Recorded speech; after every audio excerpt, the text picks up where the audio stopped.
ಶ್ರೀ ಶಾಂತು ಸ್ವರೂಪ್ ಧವನ್ರವರು 1969ರಿಂದ 71ರವರೆಗೂ ಬಂಗಾಲದ ರಾಜ್ಯಪಾಲರಾಗಿದ್ದರು.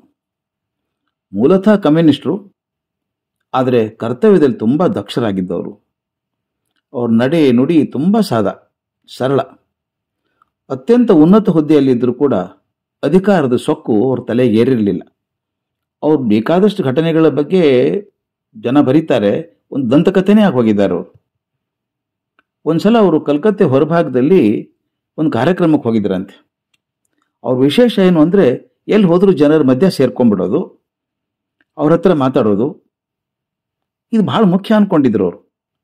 ಜನರ ಸಮಸ್ಯೆ ಅರ್ಥವಾಗಬೇಕಾದ್ರೆ ಅವ್ರ ಜೊತೆ ಮುಕ್ತವಾಗಿ ಬರೀಬೇಕು, ಹೀಗೆ ನಂಬ್ಕೊಂಡವರು ಆ ಕಾರ್ಯಕ್ರಮಕ್ಕೆ ಹೋದರು. ಮುರಳಿ ರಾಜಭವನಕ್ಕೆ ವಾಪಸ್ ಬರ್ತಾ ಇದ್ರು. ಈ ರಾಜ್ಯಪಾಲರ ಸ್ಥಾನಕ್ಕೆ ತಕ್ಕದಾದಂಥ ರಕ್ಷಣಾ ವ್ಯವಸ್ಥೆ ಇರ್ತದೆ. ಮುಂದೆ ಇಬ್ಬರು ಪೊಲೀಸ್ ಅಧಿಕಾರಿಗಳು ಮೋಟರ್ ಸೈಕಲ್ ಮೇಲೆ ಹೋಗ್ತಾ ಇರ್ತಾರೆ, ರಸ್ತೆ ಬದಿಗೆ ಹೋಗ್ತಾ ಇರ್ತಾರೆ ಆ ಕಡೆ ಈ ಕಡೆ. ಅವ್ರ ಹಿಂದೆ ಒಂದು ಪೊಲೀಸ್ ಜೀಪು, ಅದ್ರ ಹಿಂದೆ ಮತ್ತೊಂದು ಕಾರು, ಅದ್ರ ಹಿಂಭಾಗದಲ್ಲಿ ರಾಜ್ಯಪಾಲರ ಕಾರು, ಅದರ ಹಿಂದೆ ಉಳಿದ ರಾಜಕಾರಣಿಗಳು ಅಧಿಕಾರಿಗಳು ಕಾರು ಬರ್ತಾ ಇತ್ತು. ಈ ವಾಹನಗಳ ಮೆರವಣಿಗೆನೇ ಹೋಗ್ತಾ ಇತ್ತು. ಈ ಧವನ್ರವರಿಗೆ ಆಡಂಬರ ಸೇರ್ತಾ ಇರಲಿಲ್ಲ. ಆದ್ರೇನು ಮಾಡೋದು, ವ್ಯವಸ್ಥೆ ನಿಯಮ ಆದ್ರಿಂದ ತಪ್ಪಿಸೋಕ್ಕೂ ಆಗಲಿಲ್ಲ. ವಾಹನಗಳು ಹೀಗೆ ಹೋಗ್ತಾ ಇರ್ಬೇಕಾದ್ರೆ ಸ್ವಾಮಿ ವಿವೇಕಾನಂದ ರಸ್ತೆ ಅಂತ ಬರುತ್ತೆ, ಆ ರಸ್ತೆಯಲ್ಲಿ ಹೋಗ್ತಾ ಇದ್ದು. ಎಲ್ಲ ಟ್ರಾಫಿಕ್ ಎಲ್ಲ ಸ್ಟಾಪ್ ಮಾಡಿಬಿಟ್ಟಿರ್ತಾರೆ, ಯಾರು ಹೋಗಲ್ಲ ಅಲ್ಲಿ. ಆಗ ಸರಕ್ಕನೆ ಒಬ್ಬ ಹುಡುಗ ಸೈಕಲ್ ಮೇಲೆ ಹೋಗ್ತಿದ್ದವನು ಅಡ್ಡ ಬಂದ್ಬಿಟ್ಟ. ಅದನ್ನು ನೋಡಿಸಿದ್ನಲ್ಲ, ಮೋಟರ್ ಸೈಕಲ್ ಹೋಗ್ತಿದ್ನಲ್ಲ ಪೊಲೀಸ್ ಅಧಿಕಾರಿ, ವೇಗವಾಗಿ ಮುಂದೆ ಹೋಗಿ ಆ ತರುಣನ ಪಕ್ಕಕ್ಕೆ ಎಳೆತಳ್ಳಿದ. ತನ್ನ ಗಾಡಿ ನಿಲ್ಲಿಸಿ, ಅಷ್ಟೇ ಅಲ್ಲ, ಅವನ ನೆಲಕ್ಕೆ ಕೆಡವಿ ನಿರ್ದಯವಾಗಿ ಒದ್ದು ಬಿಟ್ಟ. ಆ ಹುಡುಗನ ಮೂಗಿಂದ ರಕ್ತ ಸುರಿಯೋಕೆ ಶುರು ಆಯಿತು. ಆದರೆ ಅಧಿಕಾರಿ ಅವನು ಬಿಡಲಿಲ್ಲ, ಪಕ್ಕಕ್ಕೆ ಎಳೆದು ಮತ್ತಷ್ಟು ಚೆಚ್ಚಿದ. ಈ ನಡೀತಿರ್ಬೇಕಾದ್ರೆ ಈ ರಾಜ್ಯಪಾಲರ ವಾಹನಗಳ ಸರಪಳಿ ಇತ್ತಲ್ಲ, ನಿಂತೋಯ್ತು. ಆ ಕಾರಿನ ಹಿಂದಿನ ಸೀಟಲ್ಲಿ ಕೂತಿದ್ರಲ್ಲ ಧವನ್ರವರು, ರಸ್ತೆ ಬದಿ ನಡೀತಿದ್ದಂಥ ಘಟನೆ ಕಾಣಿಸ್ತು. ಅವ್ರು ಏನು ಮಾಡಿದ್ರು, ಥಟ್ ಅಂತ ಕಾರಿನ ಬಾಗಿಲು ತೆಗೆದು ಕೆಳಗೆ ಇಳಿದ್ರು. ಅಂಗರಕ್ಷಕರೆಲ್ಲ ಓಡಿ ಬಂದರು.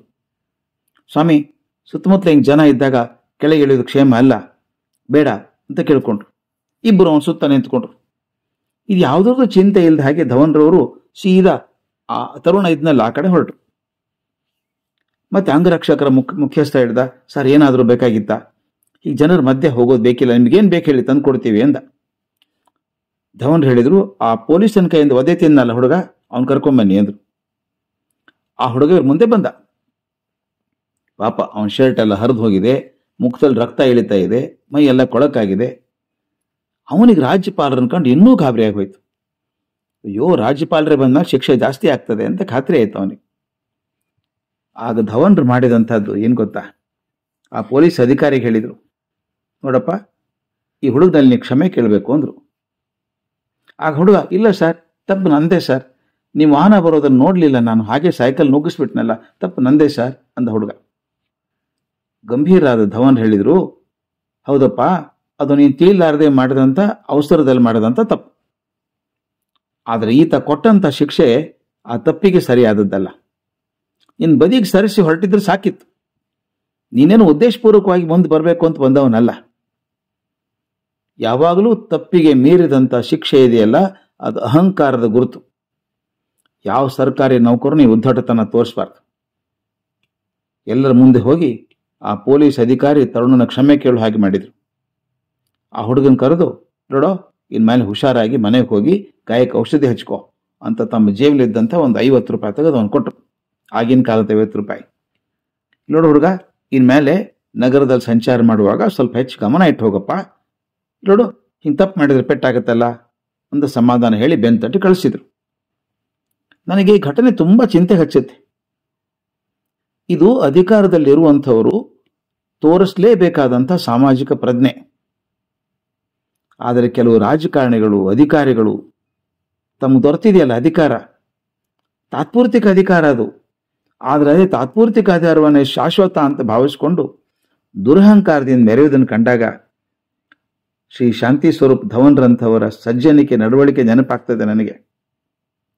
ಅಂಥ ನಡವಳಿಕೆಯನ್ನು ಇವ್ರ ಕಡೆಯಿಂದಾನು ಅಪೇಕ್ಷೆ ಮಾಡಬೇಕು ಅಂತ ಅನಿಸುತ್ತೆ.